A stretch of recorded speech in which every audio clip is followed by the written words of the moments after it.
stole it! Meteos with the smite down on Elder. Meteos is back in the LCS. Energy trying the best they can to turn it around. GBM gets that one. GBM is an absolute hero in this fight. TSM, baby. 2-0, predicting it. What a finish. TSM are going to clean up the series 2-0 to start off this split. Kefo's going nuts as he takes out Matt, gets himself a triple kill, and Echo Fox just turned it all around. Can they stop him? He's gonna get stopped. A great shot by Special. Barrett going through to Apex. They are winning this one. Envy are looking to win the game right here and right now. Undefeated in week 1 of the North American LCS.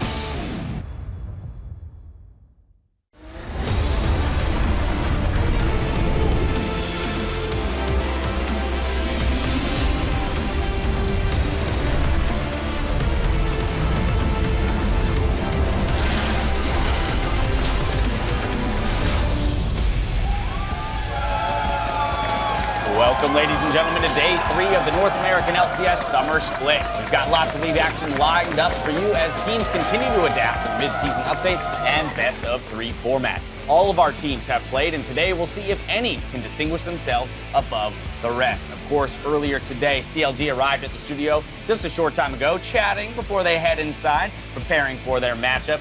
Playing in the Battle Arena today is going to be TSM with Bjergsen waving hello to fans, and along with Hanser and new teammate Biofrost making their way into the studio. We have Lorlo and, of course, Moon setting up their peripherals, getting set up on stage. Their match will start in no time at all in the arena. Hello, everyone. I'm James Dash Patterson, and joining me on the analyst desk is a terrible twosome on loan from Liquid, Mark Zimmerman, as well as our very own Sam Kobe Hartman. That's cold. How about terrible host? Yeah, how about that? Whoa! How come like everyone else rotates out and James just gets to say is? Yeah. I want to see someone That's else. the advantage of being the only one. He also gets to write all the intros. I don't have to compete. I don't have to compete for my spot. But today, you two made it onto the analyst desk. I'm glad to have you. Before we kick off today's discussion, we're going to head inside the Battle Arena, though, to look at a little bit of CLG taking care of business.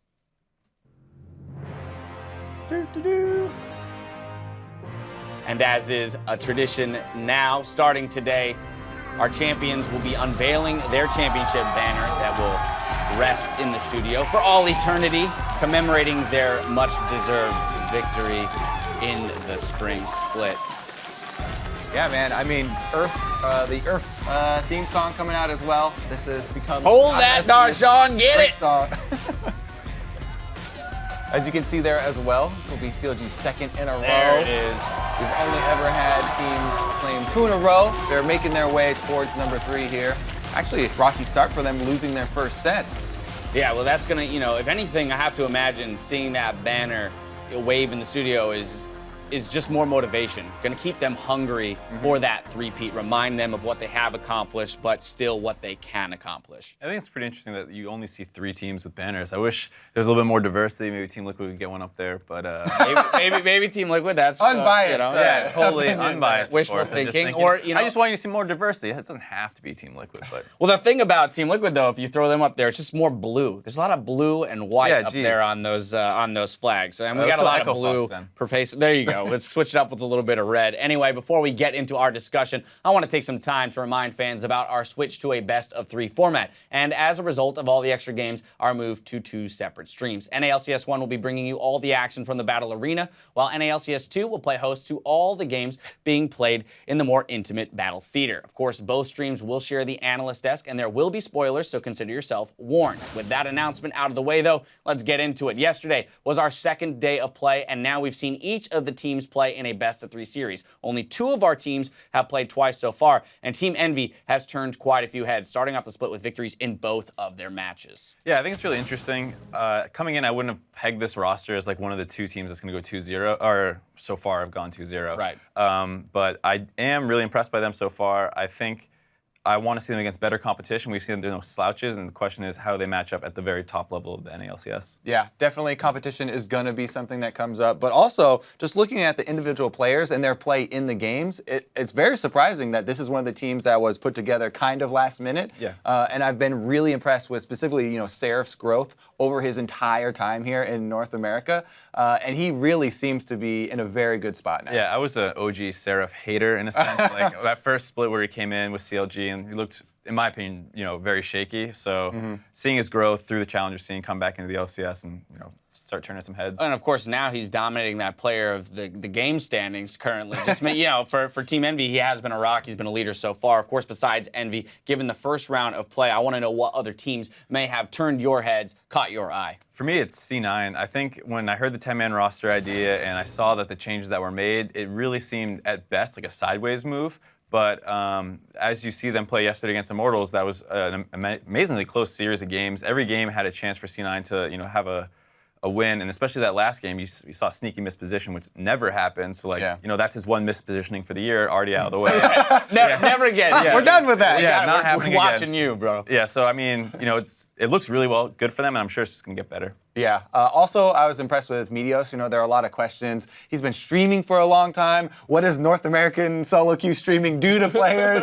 And he actually, he came out very strong. He got Baron steals. He had a pretty good individual performance as well. So, yeah, I definitely agree with you on the Cloud9 one. As far as one that really surprised me was Fox as well coming back. Echo Fox. Because everyone's like, yeah, Froggen, he's going to be solid. Keith actually turning a lot of heads preseason. And they're like, oh, yeah, he's doing so well in Korean solo queue. And then he actually came up with some very clean plays as well in the game. But really, their top laner, KFO, this guy, very willing to play carries. That makes it more exciting, and he can play them really well. I think this is a team that, we didn't get to see at anything close to their real level last season. They had been, not even as a team playing in the LCS for almost half of it, and then they could finally come together kind of last minute when that team was initially put together. No preseason. Here they have a full preseason boot camp in Korea, and you can see the dividends it pays off. Right, having slid into that 7th place slot last split, they've had the most time away from the screen, so getting to see them play back in week 1 and make some improvements has been quite exciting, despite having only played 2 days so far, though we've seen a wide variety of champions, lots of priority around some of the tweaked mages in the Vladimir, the Swains, the Zyras, and the like, but also some unexpected picks in the Rivens and the Cassidans that we saw come out yesterday. Yeah, I feel like this is how it always goes. At the start of the season, you see a lot more pocket picks. So you saw the casting, like you said, the Riven, these kinds of things. And then as you move throughout the season, the meta becomes more defined. You have seen some teams not even prioritizing Vlad.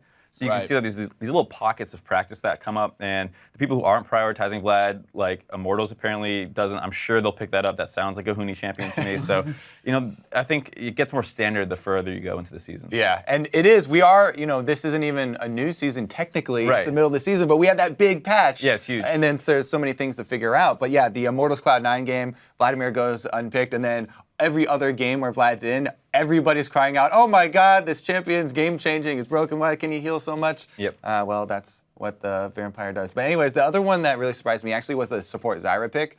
Because people were expecting Swain. They're like, oh my God, he's got this high win rate. They're definitely going to try and use him, especially people like Quas or anyone who has history on the champion.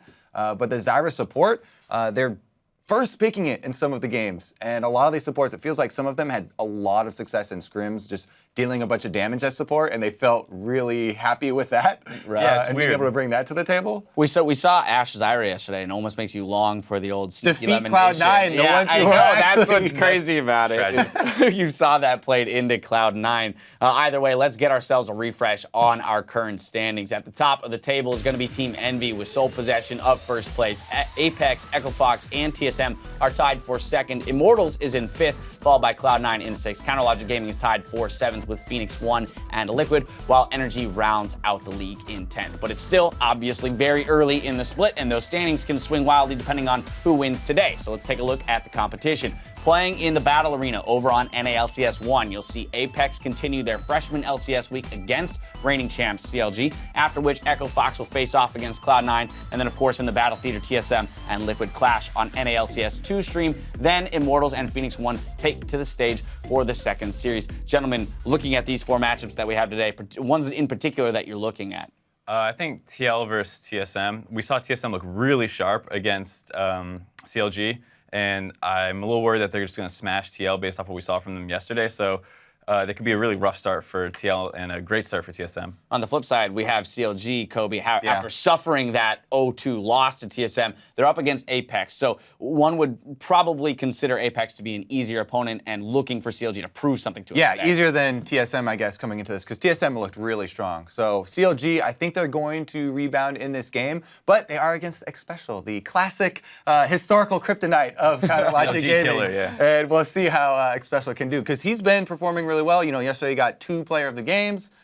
So we'll see if he can rack them up against CLG. Right, they 2-0'd themselves yesterday, so they're going to be confident coming in today's matches. Well, with all that, the teams are set, so it's time now to hand it off to our casters for the call. Thank you very much, Dash. Hello. Greetings and salutations. It's your friend Rivington Business III, joined by Aiden Cyrene Moon on call for this game between TSM and Liquid. It looks Also like your friend. Looks like we have been called in, and yes, Cyrene, you are also everybody's friend. I feel like it's almost like a family aspect now. Everybody out there, everybody in here, it's one big family hug as we get into our first game. We got our first look at both of these teams already this weekend, and TSM is looking pretty clean so far, coming off of, I wouldn't say the bench, coming off of what they had in the kind of break. Yeah, coming off of boot camp. Basically, TSM went out there and they were very, very hungry because they lost by 1 team fight in the finals and didn't get to go to MSI. Yeah. Now, they're not only looking polished already, but they look like they still have room to grow as well. So it's actually quite intimidating when you come up against this squad after that 2-0 victory they had over CLG to start the season. Biofrost, the new guy on support here alongside Doublelift, now he's integrated.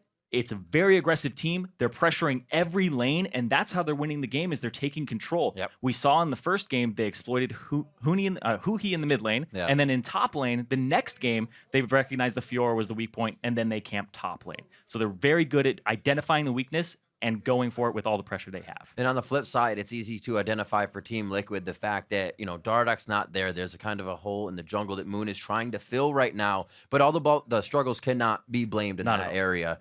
We saw Phoenix yesterday kind of getting caught out, as well as Piglet in their positioning weren't allowing Liquid to get the ground they need to push advantages that they could take. Yeah, it definitely looks like communication is breaking down a little bit, missing that leader in the jungle, and Liquid seems uncoordinated currently. But they're not in the right place. Piglet, he commented before the split that he would never beat a Korean team with foreign teammates, and that's a bad mentality to have. But luckily for him, he's up against North American teams and North American bot lanes. Hopefully he can get that locked down. And Liquid bot lane is certainly going to be a focus for TSM in this one, no doubt about it. We spoke with Doublelift earlier to get his perspective on Liquid and their star carry. Well, I don't expect Liquid to be very good. I think it's really funny that everyone always projects them to do really highly. Every single split, it's like, okay, after the first 2 splits, you'd expect someone to like change their projections or like people's public opinion to change, but it's always like Liquid will finish really highly this split. You know, they'll be top 2, they might even be the best. You know, they're looking really good in the regular split, but I've never ever been scared of them because they're pretty bad at playing as a team. Like they just play off Piglet every single game. It's kind of disgusting. So I only really respect Piglet's play out of all 5 of their players. He definitely is the most consistent. He's like the shining player, but one player can't carry the weight of an entire team. So I think it'll be a free match. It sounds like a Jelly AD carry to me. Yeah, it They're could playing through him. He's like, wait, team. You know, I think Liquid could be a top 2 team coming. No, I'm just kidding. No, but looking at that, kind of Doublelift almost had the same history. You know, team was kind of focused around him and AD carry. So we'll have to see, right? Yeah. Where is he going to stand in that position? And if he gets taken down this match, then he's going to have to eat his own words. Basically, everything he said was the Doublelift of old, right? The team plays through that one person, the only person on the team that really seems to have their play together. And he was like, it's disgusting. Well, I mean, demons of the past might be a little disgusting, but definitely TSM is working more as a team now. We're talking about it a little bit, but we're going to be looking at it all game. It's going to bring us to our featured matchup, and it is in the bot lane. It is Doublelift and Piglet. Yes, Matt and Piglet were statistically the best bottom lane last split in 2-on-2s, and that's something that Doublelift has always wanted to have, is those 2-on-2s. And now with Biofrost and the way that they smashed the 2-on-2 against the MSI final bottom lane of Stixay and Afromu, I'm looking forward to this 2-on-2 matchup. I hope there's no lane swaps in this because I want to see them go head-to-head, and I want to see who gets the edge there, especially with that rookie Biofrost. See, that's the thing, though. They don't want lane swaps, and then they do it, so the AD carries can be, I want to be stronger from just farming it out. Let's get down to business and take a look at the teams. Up first are the formidable TSM. That means in the top lane, it is Haunter, In the jungle, Svenskeren. Mid lane is Bjergsen. Double lifted AD carry on that featured matchup with his new support, Biofrost and Coach Park.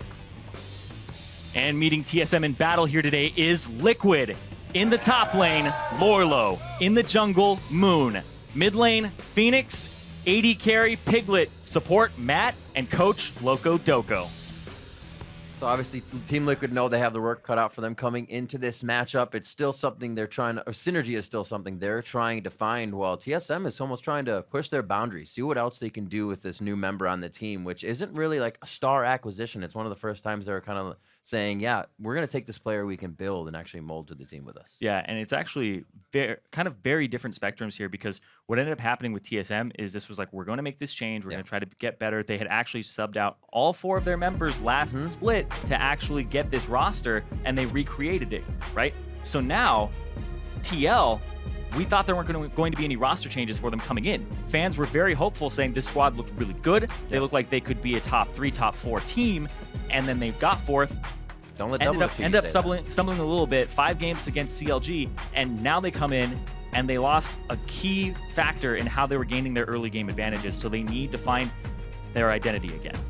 Well, we'll see what they stop Team Solo Mid from bringing to the table and what they want to start to kind of shape that identity with here on this Champion Select as we start off our 3rd day here in the first week of the NALCS. Start the end of the week here with this game in the Battle Theater. NA picks and bans are actually quite interesting right now compared to the rest of the world. Zyra is highly prioritized right now with an incredibly high presence in North America in both pick and ban in terms of how many games we'd actually seen her in the Champion Select versus every other region. Karma's up there as well. Some regions are actually picking Karma. Korea is also on top of that, but not to the same level that we are here in NA. And Azir, it's funny because Azir has actually been picked 3 times, banned away a lot, but hasn't won a game in NA yet. Kindred kind of feeling the same way in that Kindred's 0% win rate on 2 picks. Yep. Looking at as well, Mark was kind of talking about the mini metas that are showing up in each game or how it's kind of flexing between the teams. And when TSM took on CLG, Azir actually wasn't even anything. Yeah. They played in that. Now comes back with these teams. So we're seeing actually a decent amount of things open here. Echo, Swain, Maokai, Vladimir. We're seeing a lot of powerful champions rise on top of that as well. A lot of things here. A lot of power picks. I'd be very surprised if this wasn't one of those power picks first pick. Even Lucian. Biofrost got a lot of love in this ban phase.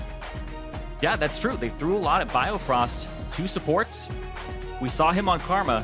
What else does he got? Yeah. Does he have other aggressive champions? Because they banned out the 2 champions we saw him play. There might be a threat.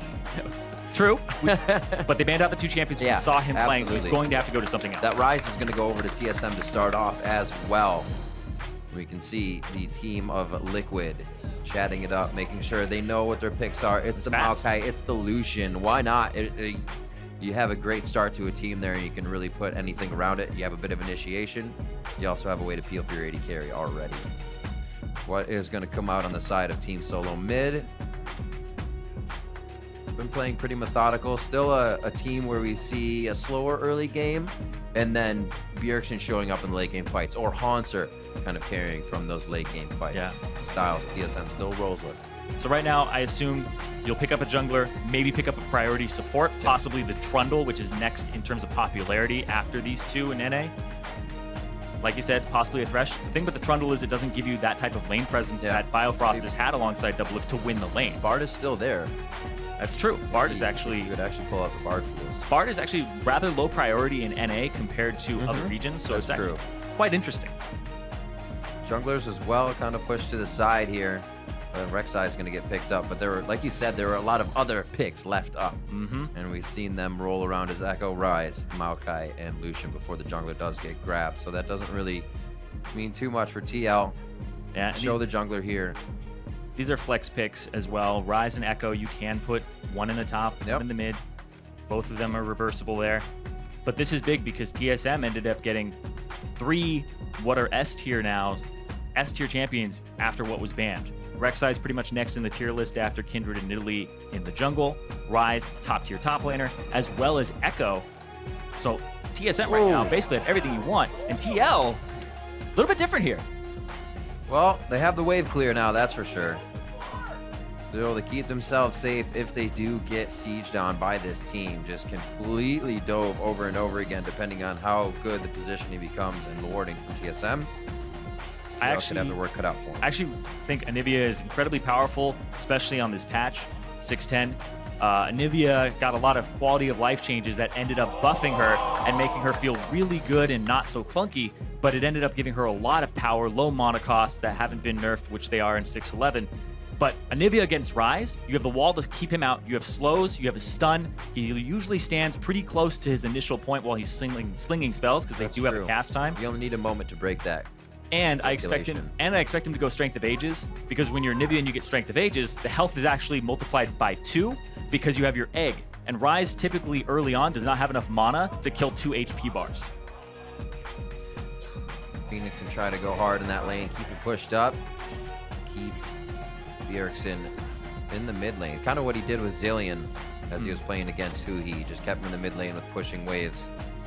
Bard could go over to Matt's side, one of his strongest, kind of a spot that a lot of people would maybe look towards now that TL, falters in the beginning. He was somebody who started to really bring TL back when they were faltering in the spring split. He's going to go with Soraka, though, with that Bard being up. They feel like it's a bit more advantageous here throughout this composition. Yeah, and it was always a package deal as well. You talk about Matt getting them back in. Him and Dardoch were the shot callers of TLA that came over to the TL squad, and they controlled the early game and objective both together. And now Matt is doing a lot of that on his own, and he's getting some assistance from Matt and Lorlo, but it's still not that same commanding jungle presence that we had seen from Dardoch. And I want to talk about TSM's last 2 picks here, the Sivir and the Nami, because you would actually think that they would pick Caitlyn here against the Lucian, just have that long range, and Caitlyn Nami is an incredible bully lane. But when they saw the Anivia come out, they immediately said, we need some movement speed for Ryze and also Echo to get on this Anivia and stick on this Anivia. So it was a pick, not just for the lane, but for the team. Nami as well, always a great pickup for the in or the out. The oops, actually let's use Tidal Wave to back up here. A lot of engage and disengage here. Speed on speed. You put your team in that Tidal Wave and they're gonna zip as well. So can TSM roll on with another win, or will Liquid stop them cold? Tell us on Twitter, use the hashtag TSM win or the hashtag TL win, and we'll tally those up as we get into game. We're gonna have to see if TL can grab the early lead. It's really going to be helpful for them since TSM has seemed to get their warding out early, control these objectives with the dragons being a new thing. TSM kind of goes back to a team that understands the worth of those and has really been locking them down.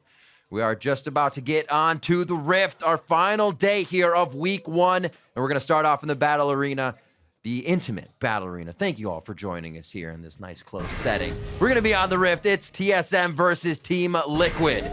We'll see who takes this game 1 of a best-of-3 series.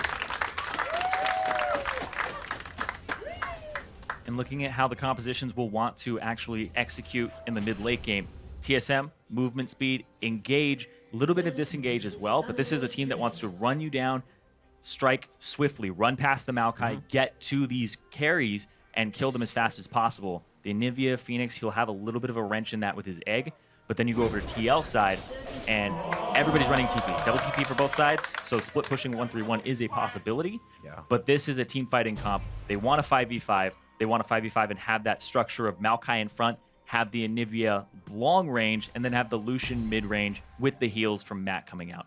So both teams kind of want to fight here, but Hanser does have a split push advantage for TSM. They want a 5v5, but do they want a 2v2? It looks like Piglet is still walking down on the bottom lane, so we are going to get it.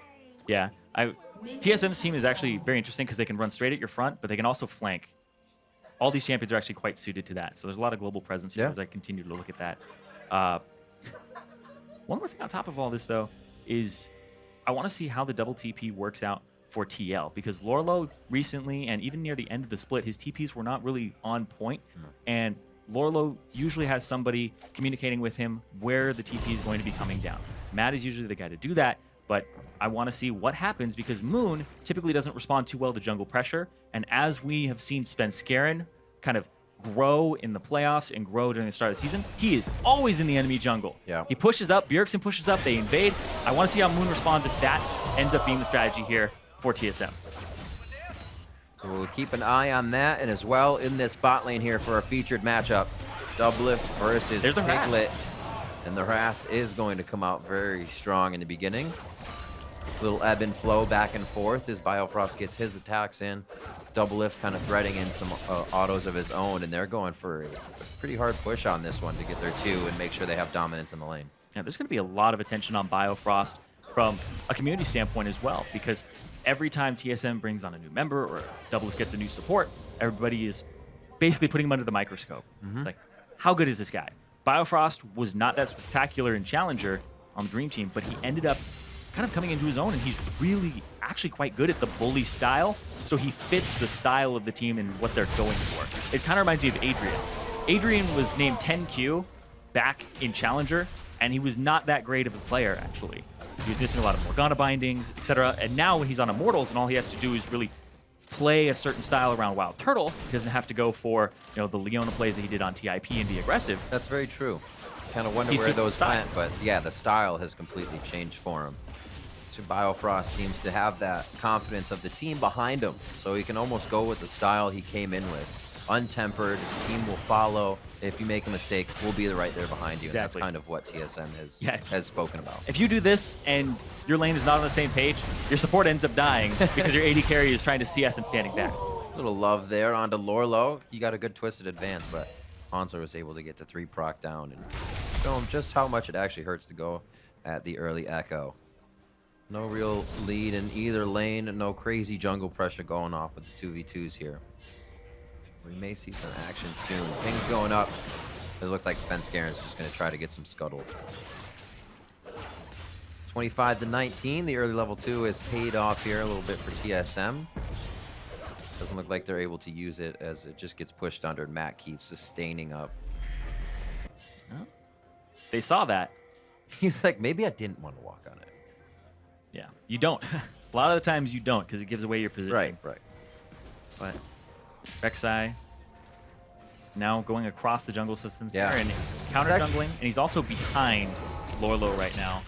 It's actually quite a bit of knowledge for Haunter gets Svenskaren. to land a W. It could stun Lorlo, and it could be a pickup here as Svenskaren comes in for this first gank. This is all a series of events that Lorlo should have known. The twisted of events that Svenskaren was definitely the right choice in the flash. He gets out safely, but when your jungler shows bottom and you know you have no vision, pushing up kind of towards the river, very, very risky. They'll have the teleport to get back to lane as bot lane once again duking it out. Piglet and Doublelift going toe-to-toe, come out of that with the same amount of HP, and it's Piglet going hard, forces the heal out of Doublelift once he gets Relentless Pursuit up, and at that low HP, Lucian can afford to do that. Exactly. That was a very back-and-forth fight, but the fact that Biofrost missed his bubble was crucial, because if it had landed, it could have possibly blown a flash if it was on point, or if it had landed, it was just going to be an incredible amount of damage, and TL would have had to back off because they weren't able to return theirs. Piglet, knowing his boundaries, knowing he would have gotten the auto attacks off first to Doublelift's low health. And now coming up on 6 minutes. I think we're getting the match we wanted out of this bottom lane. Yeah, Usually but here it's comes Moon from behind. very, very safe. It's going to be a gank in this bot lane. The bubble is TP2. low. He's going to either choose to heal or bubble on this. Biofrost is low. The kill from Piglet goes over to Doublelift for first blood, and Biofrost flashes in this instant, thinking he could save himself, but unfortunately goes down in the same instance. 2-0 now for TL. All right. Lorlo gets ignited down, a little bit of minion damage. The tree gets cut up. Oh, so the TP comes through. Lorlo picks up Biofrost, and Biofrost actually flashes back under the turret, and it ends up being quite good for him. Oh, his ignite was already used. Yeah. He just got cannoned away. Uh-huh. We'll see it again right here. Walks through, immediately silence, blows up Doublelift so he can't Ignite even on flash. Piglet. And then the ignite on Piglet to make him back up, and then he's hoping that he would end up dying. Piglet gets out of range. Sniper and then turret. He turns around because he wants to get his sap magic off. He's so close to getting his sap magic off. It was like half arcade. Yeah, I'm pretty sure that was going to be Arcane Smash into an auto attack that would have given him the heal. That thing's strong, man. Winions, Biofrost picking up a kill. Yeah, no assist over to Doublelift, though. So that's 2 kills to Piglet with nothing for Doublelift except for that death. That, couldn't go anywhere else if you were the AD carry on that end. You'd feel pretty bad trying to come back with the same amount of items, but now Piglet is going to try and stay in his face and continue to do that damage. Biofrost is going to have his work cut out for him as well to keep that sustained up. So Moon making some entrances, so was seen bottom, but actually made the repeat. They know they need to actually shut down that bot lane as well. Yep. They see FLICKR on the side, and that's actually prompting Lorlo to come through here and Phoenix to be aggressive. Wall out. Not too much damage to Bjergsen just yet as things aren't leveled. Doesn't blow a flash, doesn't blow too much, and he's able to walk out. But Team Liquid's very active in this early game. Yeah, very active, but still ending up behind in gold just slightly because of those kills. And also the jungle pressure. You can see FLICKR right now wasting no time, goes, checks out the entire jungle of Moon on the right side. And I've actually noticed this when I watch the replays. TSM make a lot of use of these jungle timers, but hold on. They're going to make a lot of use of this mid lane. Oh, looks like they're going to scramble Phoenix on this one. Do they have enough time? It's going to be Moon from the side. He uses everything he has to try and deter that, but Phoenix goes down, teleports down. Wait, Moon's walking up. Why would Moon walk up? He doesn't think Bjergsen has the damage at that point or the cooldown to root him. And they immediately turn on him and they go straight through those minions. They don't give a damn about them. That's the second time the TSM has done something like that mid lane. This is a very practiced strategy. You can tell the way that they're flanking and the timing that they have on it. Very aggressive style here from TSM. Last split, it was all about sitting back and kind of letting the game happen and then reacting. TSM are being aggressive. You're seeing that their boot camp actually meant something for this squad. And they're promoting this very quickly. The vision's not necessarily there, but they're still going in as fast as they can. Yeah, multiple flashes. That is no hesitation there. They know Moon's doing the red buff. They know he's on the left side of the map. Avoid it, go in, guaranteed. Guaranteed that it is a 3-on-1 for that moment, and Moon walks up, and you think the minions are going to body block some of that for you, but it's not. But everything they have in timing works out for him too. If it went bad, Haunter had Chrono Break. He was the first one to take aggro. Very well planned in the whole situation. And Team Liquid are now thinking, why weren't our ganks becoming that successful? Why could not? Or why couldn't have gone that well for us? And it makes it more difficult now because once you try things and continue to fall behind, where do you find the window to get the advantage? Exactly, and that wasn't even a TP from Haunter, right? He walked down from top lane. Lorlo used his TP to get to the bottom lane. So the TPs were completely up for TSM, and they can always make a play onto the TL bot lane because they keep shoving up now, and it's just back and forth pressure. We say what can they do now, but they actually have a team that can do quite a bit later as well for Team Liquid's side. They have that time to wait for, build up Phoenix, try and get him stronger, Lorlo into that tank status, so they can deal damage with Moon, they can deal damage with Piglet. He's actually doing quite well in that bot lane at 2-0. The CS has been evened up. The top laners 81 to 60 as Haunter, the time he's been able to pretty much leave that lane is the time he spent in mid lane there. He's been hitting the CS lead and able to roam. It's been making an impact. Oh, look at this. Moon, bottom side of the map, because he sees the jungle timer on the blue is currently yellow. So he knows that FLICKR is going to be top side of the map right now. It possibly makes a play. Everybody's making use of these timers that show on the minimap. That he didn't step on could be the Void Rush he wishes he stepped on. We'll have to see here. There it is. Goes down. There's the Void Rush right over to the Krug Pit. And that's going to deter them from the fight. So one or the other. He steps on it, he comes over. They go for the gank, he comes over. Didn't get to hand off the blue, though, so no blue over That's true. That's true. Bjergsen just yet. Bjergsen will go back. He'll be like, I'll just come out and get it myself. Yeah. He's getting pretty big himself here. And actually looking at the mid lane, Phoenix took Thunderlords. He didn't take Strength of Ages. We've seen both for Anivia. The Thunderlords is just that huge amount of damage where you have extra flat penetration from the Precision Mastery. And the Strength of Ages is just survivability because you rely on Anivia's already high damage, but it's a stylistic thing. Yep.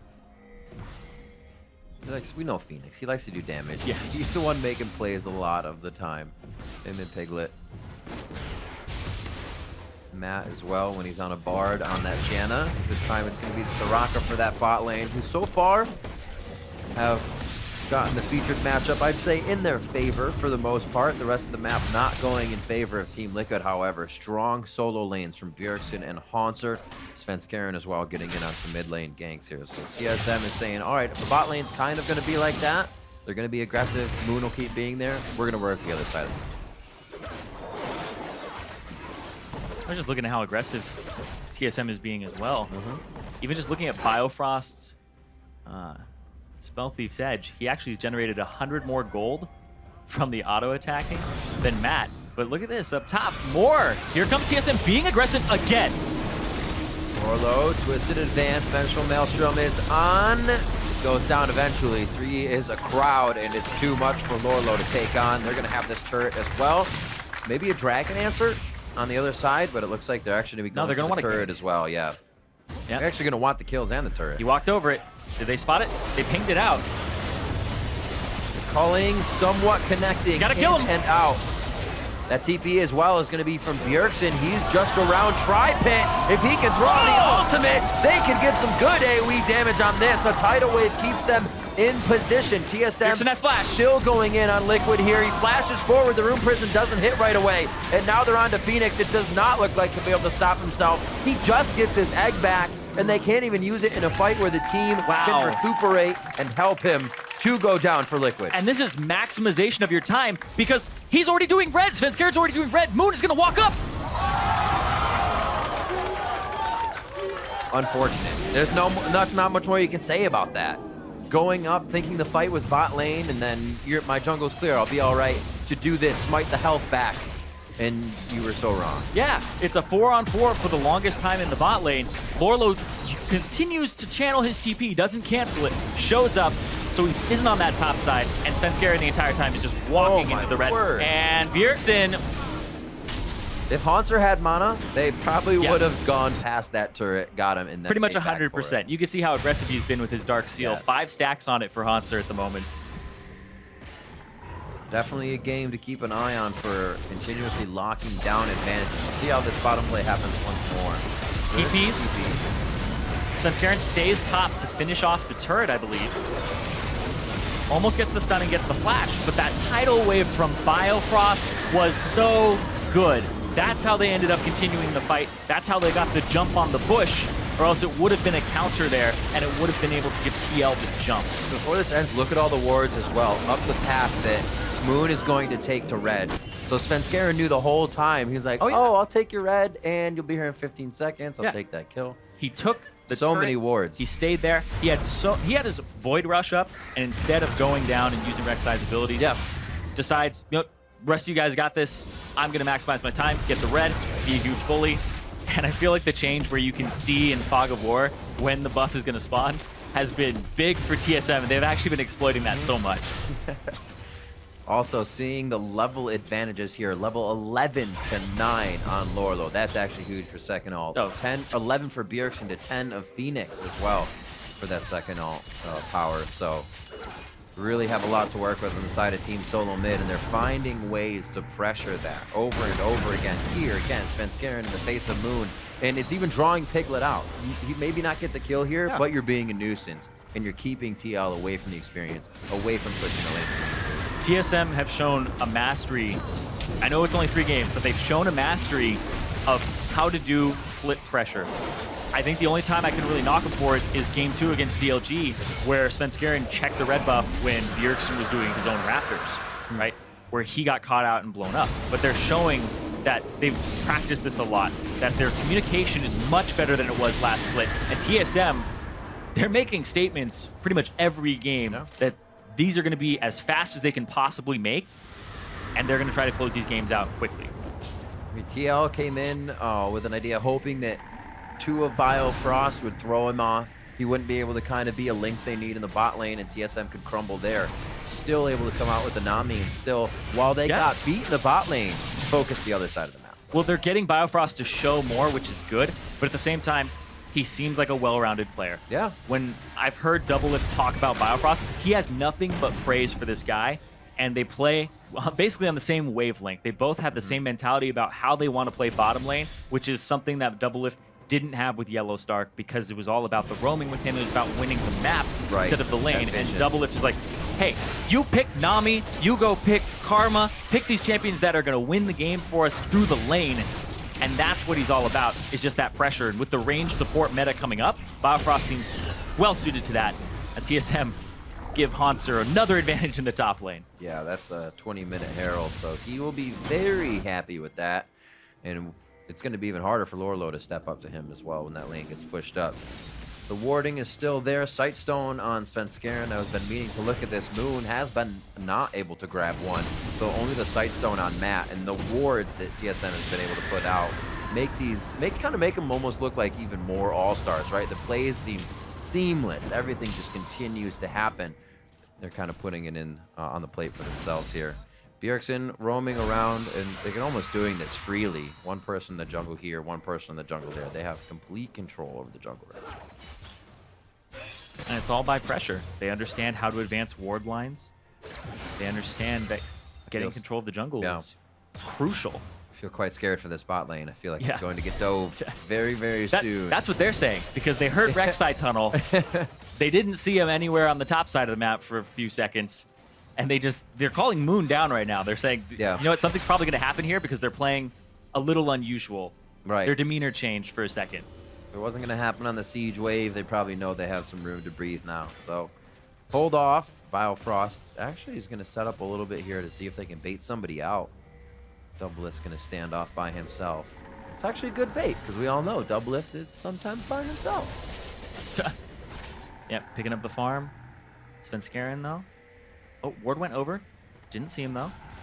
And there goes the tunnel, and here comes the TP and the wave! Oh, two flashes. Two flashes! Relentless Pursuit already used. The bubble going past. It doesn't actually miss, but it does hit Svenskeren. A bit of speed there. Is it enough for the tunnel to come back up? Oh, he's just roaming around. He's saying, do you want it? I actually grabbed it. My bad. And they head out on that one. Even though it didn't look like the opportune time, they were still able to execute. Full commitment here. TSM, last split, we were criticizing them over and over again. When they group up as 5, they don't look that great because nobody is supporting each other and they're all doing their own thing. Yeah. Even there, Doublelift is healing Svenskeren to get him closer to continue to deal damage to Piglet and continue to tank the turret for him. So everybody is helping each other out here. You're seeing comes through, uses the tidal wave against the wall, and Piglet actually dashed at the same time, got both flashes, so the follow-up flash and the Sivir speed. Ignite goes down, and then the heal to get Svenskeren closer to continue tanking the turret. Oh man, comes up, takes the kill though. Oh, another fight in mid lane. Here's Bjergsen actually teleporting onto a minion in that last replay to kind of help get the team past the turret. He was left out to dry in the party though, as we saw both Team Liquid members flash away. That doesn't stop them from staying in Team Liquid's jungle right now, trying to give them a whole hell of a lot of trouble. Gonna steal away blue. That is actually going to be quite hard for Phoenix as well once this late game comes up and he needs to clear all those waves. Yep, doesn't have the same type of mana regen that you did before because you don't go things like themes. You end up having to take some damage to get mana back, and then the tier actually just reduces the costs instead of giving you a flat regen. But also, on the top side of the map, while everything was going down mid and on the right side, Lorlo was forced to blow Flash at the Baron pit because Biofrost walked up with his Eon and just kept slowing him as Doublelift and Bjergsen were closing in. So no Flash for the Maokai right now, no Twisted Advance combo, and already 8,000 gold up for TSM. And they're only getting things that help them dominate. A Mountain Drake to come out, which means once they approach these turrets, take that little bit of extra damage. It'll be their second one, too. With 1 minute coming up. The next dragon out. Baron is on the board, 20 minutes in. And this is one of those games that you look at the composition and you would love to just say, yeah, TL, they can stall, they scale because they have a Nivea. It's not necessarily true here. Eventually, Doublelift might invest into an Executioner's Calling and shut down Matt even more. Yeah. And Phoenix, well, there's a lot of answers to him. Bjergsen, Hanser, Svenskeren, and Doublelift's ultimate on the hunt. They'd be able to actually close that distance. So it's going to take a lot because Moon is not playing a CC jungler. If you look at this squad, all the CC is Phoenix with his wall and his stun. Little bit of a silence from Matt, right? But it's not really a hard CC. That's conditional, yeah. And Lorlo, just Maokai, right? You don't have a jungler that's offering CC in this. So you don't have that same type of tank wall that you normally have for an Anivia. Yeah, the tank wall go on that is they're actually able to focus Lorlo right now. Pretty much the first one off the bat. Like you said, the second Mountain Drake here is obviously going to be in TSM's control, which gives them even more objective and turret control. It's a Mountain Drake, and our game still says has slain the dragon. What's up with that, man? Such a stickler. That's true. I still say mana. So I say mana. I know. I got you guys on that. It's good. It's a mana train. So that's the only thing I've ever contributed to the casting team. Is getting people to say mana. You said it. I'm not. I mean, I don't feel that way. 9K now. It's just increasing here as TSM continues to slowly kind of bleed them out. It seems like they could take one more thing, but they want to make sure it happens 100% in their favor. They don't even want to lose a member on the side of TSM when they do something next. Haunter here obviously knows he can play it very safe while being aggressive in the bot lane. Oh yeah, Nobody can really he's take got him down. Rift right Herald, right? He's got the glimpse of the Exactly. void, so he's able to bully out somebody who he's 2 levels up on. Already has an advantage on an offensive item, And he has it for another 14 minutes. exactly, and he has a better matchup too. And here comes Haunter straight through, roll in, actually hit the turret with it. Why not? And just continue to walk on out. Get that chip damage, do that 3-4 times, that turret's yours, and you've opened up the map more. But look at that wall, and all the CC used. Oh, Svenskeren very low. That seemed to be the focus, and Liquid wasn't really drawing their eyes to the rest of the members coming in for TSM. The vision doesn't seem to be there to want to go on either side of the wall. Some minion waves to be prepped as well, and TSM backs off of this fight, knowing they still have the lead and they can play it safe. So Biofrost is actually showing really good usage of the ultimate here, the tidal wave, because a lot of people are going with the flavor of the month and being like, oh, I'm popping on Nami because it's a good champion, you know, it's just going to be very easy to play because I just need the pressure. But he's actually using the abilities correctly. He's showing mastery of them. So he's showing that he didn't just pick it up because he wants to get on that train. It's also, this champion is actually quite good in his hands. Maybe he's played it a lot before. I would actually probably say he has, because he's actually using it on choke points, whereas your initial reaction would be, I'm going to throw it at people directly and like knock up the back line. But he's like, no, I'm going to go through choke points, make sure that they actually can't use this point as an option and get it for my team. He was also using Braum ultimate the same way the other day. Yeah, as a support main myself, I feel there's this inkling of love playmaking to Biofrost, so he focuses on those types of champions. He likes to be able to get in the front and have the team follow him for a flash bubble or something like that, and they're confident in that from what we've seen in the play. And it's a little different too, because it's not just solely I'm gonna make plays, I'm playing Thresh, right? I Yeah, hope the guy, it's not just I'm gonna play Janna and do something with the Monsoon and save my team. Exactly. I want to initiate that fight. Exactly. It's enabling his team to continue making a play. Yeah. Because if you tidal wave a choke point, it cuts off an option that makes the enemy team more predictable, because you're like, oh, he's going to do this or that. And it's like, well, he can't do that anymore. So he has to do this. And then your team follows up on that. And it looks like this one guy's doing something completely brilliant. It's like, oh, he got him. It's like, well, actually, he had really no other option because it was cut off by this guy. Yep. And that's what Biofrost has been doing this game. You make other players make the play. Like, you already know what's going to happen. Yeah. Force them into the wall, force them into the bubble, because you know the positioning. 9-2. The knowledge of positioning, warding, and the rest have given a 9,000 gold lead. Actually, they've earned the 9,000 gold lead to TSM. 2 Mountain Drakes as well. Means bad things for the objectives and turrets on the map if they are able to approach. And this is where we figured TL would be able to somewhat hold here, right at the front of their base. It's 1-1 Get some though. clears down. It's going to be a 1-3-1 here, and the top jungle is where TSM want to ward up, clear all the pink wards, clear all the vision, rotate back and forth, and get swift hits on turrets, and then retreat back to where you were and continue pushing. And sometimes group is 5 and collapse, but make sure you shoved your waves out so you can come back to them right after, which is just what Bjergsen did, and Haunter will most likely do in a few seconds here, or he's going to rotate to mid as they 4-man top because they have the inside track here, and they're getting that damage as Svenskeren stops them from coming in. TL consistently there second. Oh, Piglet gets caught in the front. Piglet flashes out of that with Here the comes Haunter! witch. Matt keeps him alive. Haunter to the back line to take Piglet down immediately, even after he uses both summoners. Haunter is a beast in the back line right now as Lorlo tries to do the same on the reverse. Lorlo now coming back for Peel as he realizes he can't deliver the same damage, and TSM pushed through another turret. 2-1. It's not over. It's never over, it seems, in this game. Haunter's still in. Haunter's still alive with the shield from Parallel Convergence, and they've pushed off Liquid once again as they went in for a pretty heady initiation there, but didn't want it in the end. yeah, I didn't see how Biofrost ended up dying there, so I'll have to look at that again when we get the replay, but that was TSM all on the same page with the team fighting. Haunter with the brilliant flank. Phoenix had to clear out mid lane, so he TP'd into the fight as Haunter was already flanking and walking up. He didn't even have to TP. He walked up to that fight and was able to get the best positioning on it that you could hope for as an Echo.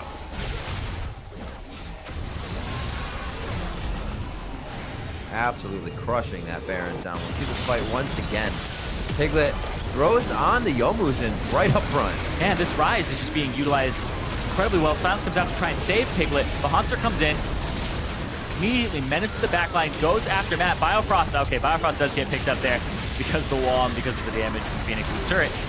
Follows out, and I love this from Bjergsen because Bjergsen ends up flashing forward to avoid because it grows, right?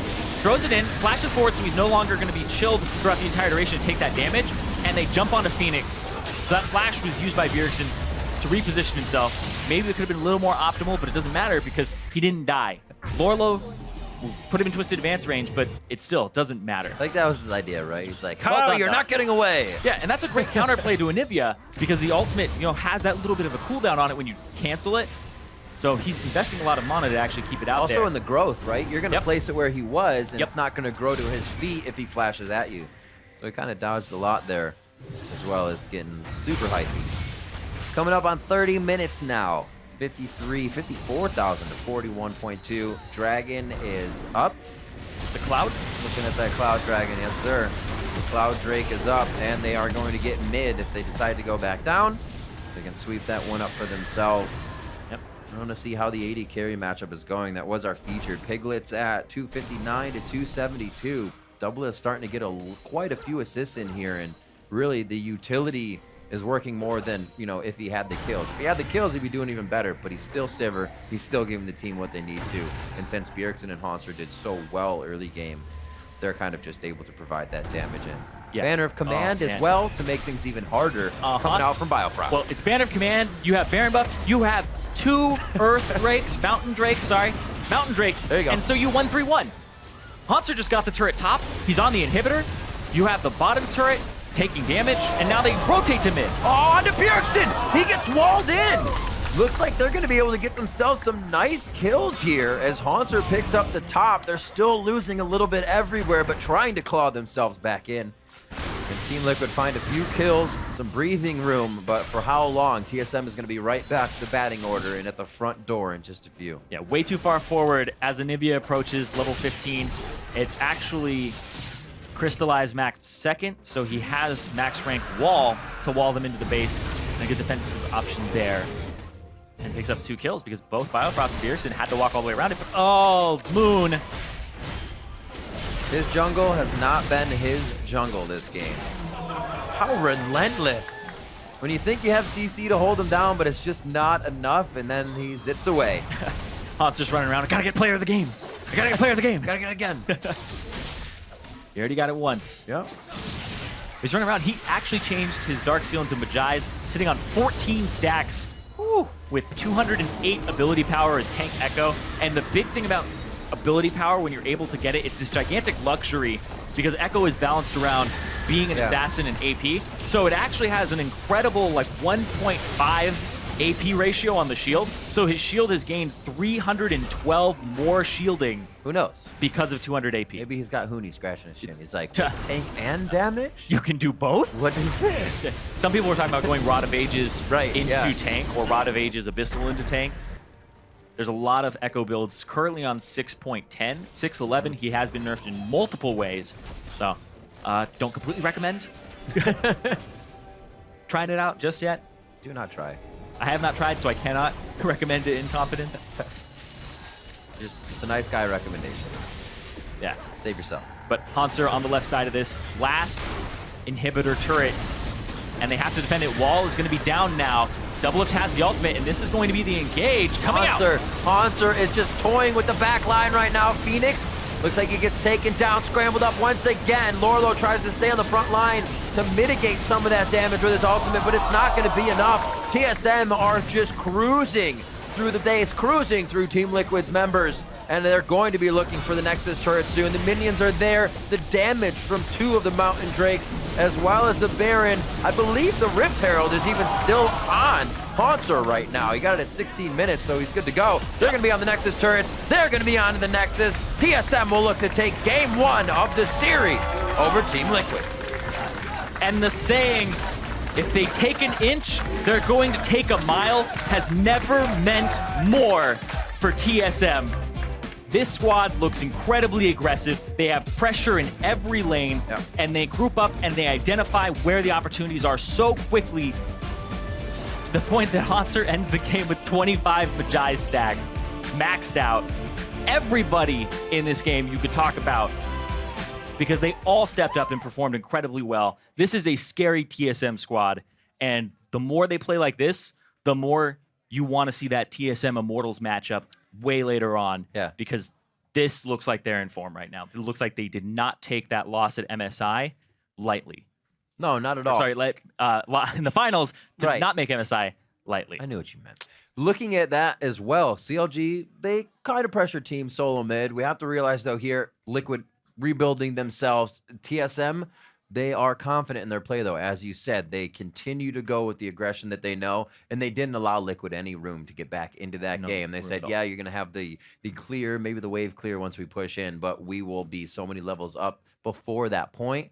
They set themselves up for such a good game. It kind of helped that they got 2 Mountain Drakes along the way as well, because they were already approaching. I mean, if they were Infernal, it would have been bad too, right? Yeah. There's a lot of things that, a lot of things in their favor. Like a lot of Dragons, even if it was Cloud Drake at that point, they're able to just rotate faster and play the 1-3-1 a little bit better. So the Drakes mean a decent amount, especially when it's that and when it's Mountain and you're able to actually get through the Anivia and not have to waste too much time. But like, I think the position they put themselves in, they could have had any Drake at that point. Yeah. Right? They did a really good job. Maybe switching up picks and bans, not so much on Biofrost, because the guy can still pull out some great plays on Nami as well. We'll see how they switch it up.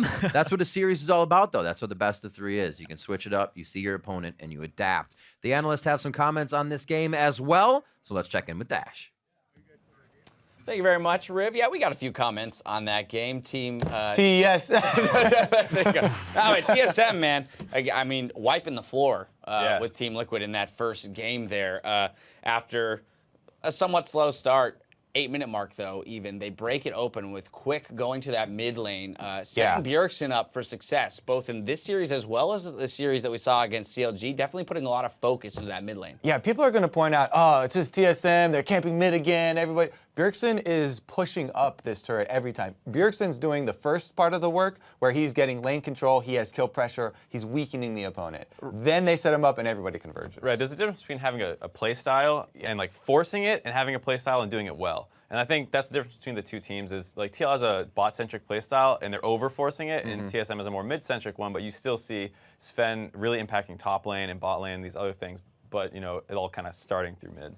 Yeah, I mean, in the CLG series that we saw on Friday, they were actually executing this even a little bit sooner, as soon as he hit level 6, being able to capitalize on the level 5 of Huhi. Here, though, waiting for Ryze to hit that level 6, using his ultimate to clear the wave and push it up the turret here. And this is the aftermath now. Anivia, no escape, as both Hanser and Svenskeren show up. Yeah, oh, sorry. They're between 2 turrets. They get the dive. It's pretty clean. Hanser has already had a lead that Sven helped him get, and then Moon just walks up here, and there's no reason to. Like, the wave's already dead. The turret's not going to go down, and he just sets himself up to hand over another kill. Yeah, that extra kill right there is a really big snowball kill, actually, because that was a very avoidable death right there, and they weren't going to get much more turret damage. Like, the minion wave had timed out anyway, so that was unnecessary, but it definitely is worth noting. Hanser is also a huge tool that they're using. It's not just Bjergsen, mid lane, TSM, mid lane team. Hanser, Lorlo, he beat Lorlo a little bit, but then Lorlo also teleported bottom, so there's this huge CS discrepancy, and then the Echo has complete control of the lane, allowing for more people, not just Sven, to go mid. Yeah, that's kind of where I wanted to go next, was that contrast between TSM and Team Liquid, and that TSM throwing a little bit of focus mid, Team Liquid, ton of focus in that bot lane. We did see Piglet and Matt out trading the likes of Doublelift and Biofrost in those earlier levels, getting a slight advantage. But as you mentioned, the TP down, the turret dives coming through for Team Liquid. They're definitely putting a lot of resources into getting Piglet off the ground. It's just not working out for them. They're not able to transition it, into the mid game. It's kind of what we said, like the forcing it aspect of it. Like, they're already winning, and then they go for like these dives where like, they're not set up that well. Like, sure, your bot lane's pushed in, but the other team has plenty of time to TP and flank, and they read it. Like, the Anivia's coming down, but Bjergsen's full health, full mana, comes in from behind, and, even though the Rek'Sai isn't there, he doesn't need to be. Like, these are so telegraphed, so forced. TSM's ready for them, and they react and crush them. And it's just like a long chase down from there. They're caught in the other team's jungle. Lorlo finally gets in on that ward, and it's just, like, way too late. Yeah, I mean, I think I love the word you're using in terms of forcing playstyle as opposed to like having the playstyle and executing it correctly, letting it evolve, and then playing it out correctly. Because that's what it feels like for Team Liquid. They have this idea of the way we're supposed to win the game is through Piglet. It's through our bottom lane. So again, you know, being overzealous in all of their moves, trying to force the setups. Yeah, I mean, their bottom lane did earn some small advantages over Doublelift and Biofrost. But again, you guys keep bringing it up. It's the execution, right? They force it too much, and at that point, there are too many answers from TSM. You have to be very, very cognizant of what the other lanes are doing. You can't just only tunnel vision on their direct opponent. The first CP play they made, you pointed it out that the Maokai had just gotten forced out of lane. Lorlo just had to blow his flash to live, went back to base, and then you're instantly forcing a play again on the bot side that they're calling to TP in before he even really needs to be there. Like, your bot lane's winning. You don't need to force it right then. Let your Maokai get some CS, and instead he falls down 20, kind of give up control of the lane. As we see here, the champion select graphic coming up. We did see that Anivia come through. Wasn't enough to slow TSM down with that gold lead they had accrued, plus those couple of Mountain Drakes that they picked up. Definitely aided them in their pushing down of the turrets. But I do want to push us ahead to our player of the game honors, which is going to go over to Hanser in this game, being super disruptive in the backline on that Echo. I've always been impressed by his Echo play, but we saw in the top lane near the end of the game, just 1v3ing in the backline, allowing his team to kind of push up and safely throw their damage out. Hanser is definitely a monster, and he's going to be a monster for this whole split. I think he performed really well yesterday. I think that he's just going to have a really good year, honestly. Yeah, you see the whole team of TSM has really come together. These mid plays are not just like Bjergsen, like solo killing. Hanser's there, he's spreading his lead around. They're doing a good job of like, once I get ahead, I'm going to get you ahead. So. Yeah, also I just want to tack onto that. Their bottom lane, Doublelift and Biofrost, they did get pushed out a little bit early on. They knew, okay, all we have to do is let our solo lanes carry. Hanser and Bjergsen are going to do their part. We'll wait around. Plus, Doublelift's on Sivir, so he just, speed boost later in the game. Just a Sivir comp, run past everybody. Now, looking ahead to Game 2, a little bit of news that I get to share with everybody at home as well as you two. Dardoch will be subbing in for Moon, so we have the opportunity to talk a little bit about how this changes the dynamic of Team Liquid. We did speak, I know Jat's been very vocal about the fact that the contrast in the presence of the early game between these two junglers. Moon on Energy last split, pretty lackluster in his ability to affect the map early, whereas Dardoch, a terror, especially on the likes of those Nidalees and Lee Sins, those early pressure junglers. I think you'll actually see more of a difference after like the first couple paths through the jungle. I think Dardoch paths a little bit better, but Moon was still getting like involved in kills early. He was still getting stuff done, but the difference will come where Dardoch's really vocal in what he wants. Not necessarily shot calling, but like, no, I don't want to do that. I'm not going to do that. Right. Like, that's a bad play. And he'll call things off all the time and set his team up for things that he knows will work. And I'm not sure if Moon was quite vocal on that same level. Yeah, I mean, it really does change the dynamic of a team. If you have just one person who really knows what they want and is focused, it helps everyone else focus in on the same goals. If there's a lack of direction, which it looks like Team Liquid were having sort of a problem coming up with proactive plays. So hopefully for Team Liquid, this does change a lot, not just individual performance of a jungler, but also for the entire team, because all of them have been having issues. Right, but of course they have been practicing with Moon, so I'm sure some of the same kind of curiosities will exist around their communication and ability to operate as well-oiled machine, whereas TSM, they don't look to be missing a beat right now with this roster, including Biofrost. Anyway, we have to take a quick break, but we'll be back before your flash comes off cooldown, so we'll see you in just a few minutes. Depends. All right, from now on, we're not actually talking this wave will catch me up with shit. about league stuff. We're just only using names in the game. Maybe. Oh, feels gankable mid, man. Feels gankable. Oh. The bubble is TP2. low. He's going to either choose to heal or bubble on this. Biofrost is low. The kill from Piglet goes over to Doublelift for first blood. And Biofrost flashes in this instant, thinking he could save himself, but unfortunately goes down in the same instance. And here comes the TP and the wave. Oh, two flashes. Relentless Pursuit already used. The bubble going past. It doesn't actually miss, but it does hit Svenskeren. A bit of speed there isn't enough for the tunnel to come back up. Oh, he's just roaming around. Oh. Piglet gets caught in the front. Piglet flashes out of that with Here the comes witch. Hanser. Mac keeps him alive. Hanser to the back line to take Piglet down immediately. Even after he uses both summoners, Hanser is a beast in the back line right now.